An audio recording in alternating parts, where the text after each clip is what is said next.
Hello friends, welcome to Sindhi Rasoi. Sindhi रसोई में आप सबका बहुत बहुत स्वागत है। आज मैं आपको सिंधी छोले कैसे बनते हैं ये बनाना सिखाऊंगी।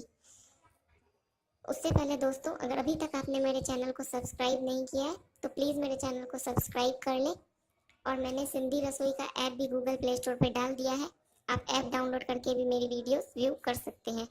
इसके लिए लगने वाली सामग्री आप सब नोट करें। इसके लिए हमें चाहिए 1 कप पीले मटर, 7 से 8 घंटे भिगोए हुए, 2 मीडियम साइज प्याज बारीक कटे हुए, 1 बड़ा टमाटर बारीक कटा हुआ, नमक स्वाद अनुसार, आधा छोटा चम्मच लाल मिर्च पाउडर, आधा छोटा चम्मच धनिया पाउडर, 1/4 छोटा चम्मच हल्दी पाउडर, 1 छोटा चम्मच चना मसाला, 7 से 8 कलियां लहसुन की, 2 हरी मिर्चें, हरा धनिया गार्निश के लिए। चलिए हम इसे बनाने की विधि स्टार्ट करते हैं।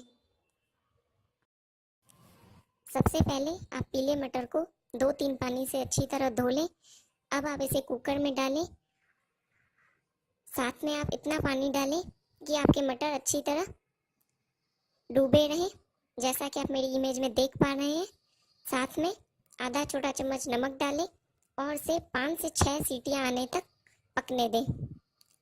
जब आपके कुकर की सीटी निकल जाए तो आप चेक कर लें कि आपके मटर गले हैं या नहीं। अगर आपके मटर नहीं गले हैं तो आप 1-2 सीटी और दिलवा सकते हैं। अब आप एक कढ़ाई लें, उसमें तेल गर्म होने रखें। जब तेल अच्छी तरह गर्म हो जाए तब उसमें बारीक कटा प्याज डालें और प्याज को अच्छी तरह सुनहरा होने तक भुनें। अब आप इसमें बारीक कटा टमाटर,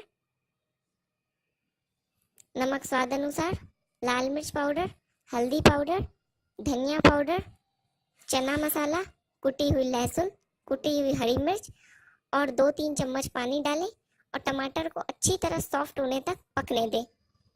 जब आपके टमाटर अच्छी तरह सॉफ्ट हो जाए और मसाला तेल छोड़ दे तब आप इसमें बॉईल किए हुए मटर उसके पानी के साथ डाल दें। अब आप इसे अच्छी तरह मिलाकर धीमी आंच पर 5 मिनट तक पकने दें।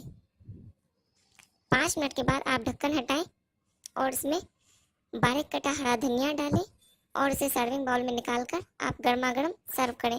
Thank you friends. अगर आपको मेरी वीडियो पसंद आई है तो प्लीज़ मेरे चैनल को सब्सक्राइब करना ना भूलें और मेरे ऐप को भी आप गूगल प्ले स्टोर से ज़रूर डाउनलोड करें। Thank you friends.